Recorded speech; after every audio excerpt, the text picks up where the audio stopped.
this is Jesse in the garden. As you can see, today I've started to lay out my spring garden. I've cut around a patch in the backyard that I plan on planting the garden in, and this is where we'll start. I'm going to clear this out and we'll get into the next part.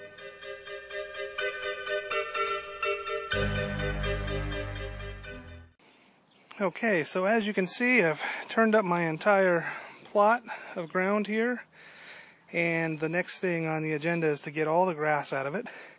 You can't leave it in there. It'll be sure to just get right back in your garden and you'll have a heck of a time getting it out.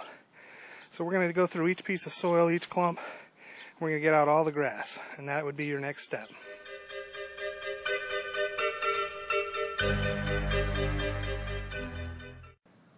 Okay, as you can see here, I've got my dirt all taken care of here. I got some rows built, and I'm ready to plant.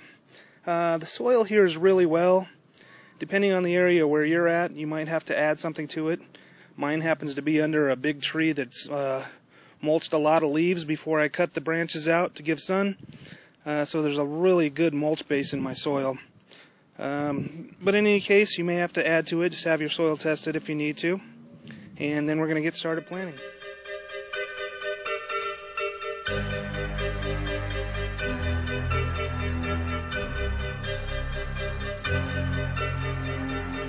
This is my prep station where I try to sprout all the things that I'm going to be putting into my garden. As you can see, it's just a regular 8-foot table. Usually it's filled up, but I've already put some stuff out. So these are a great way to recycle old 2-liter bottles that you may have laying around. Use them as a little greenhouse to get your stuff going here.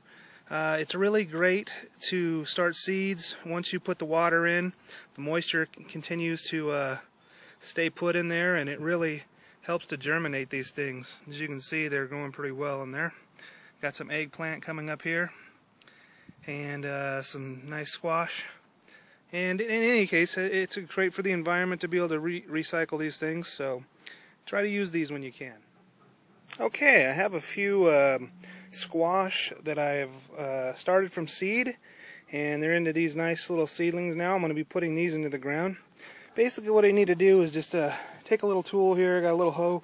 I'm going to dig a nice hole here for them to go into.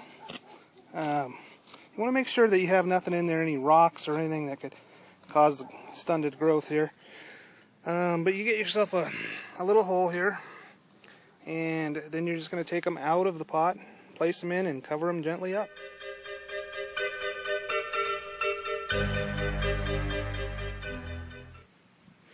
Okay, I planted these all together, and probably later when they get bigger I'll thin them out a little bit just to see which one's going to be the best plant and let it go. Anyway, we're pretty good on our garden here, and we're off and growing. Well, here's an example of what you can do with an old milk jug. As you can see, I've just removed the bottom of it, put a wire hanger through to hold it to the ground here, and what it does is it protects that new seedling from, you know, in case there's a late frost or anything such as that, and just keeps it generally protected until it gets a little bit bigger.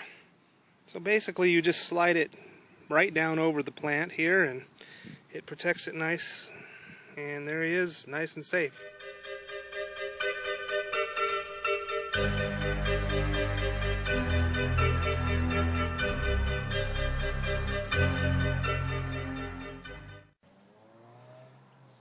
Well, we have our finished garden here.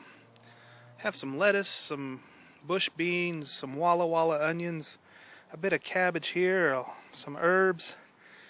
We've got some zucchini squash, tomatoes in the back. I've got beets planted in rows and carrots planted over next to the Walla Walla onions. It should be a pretty good garden, and should be a bountiful one that we'll get some food from the family. Hope that you enjoyed this video, and hopefully you could use some of the information that I've given you to start your own garden. I'm no expert at it, but it's simple for anybody to do. You can go out and get seed and make yourself your own garden and help out with high rising cost of buying produce in the store. So just go and grow it yourself. Thanks for watching.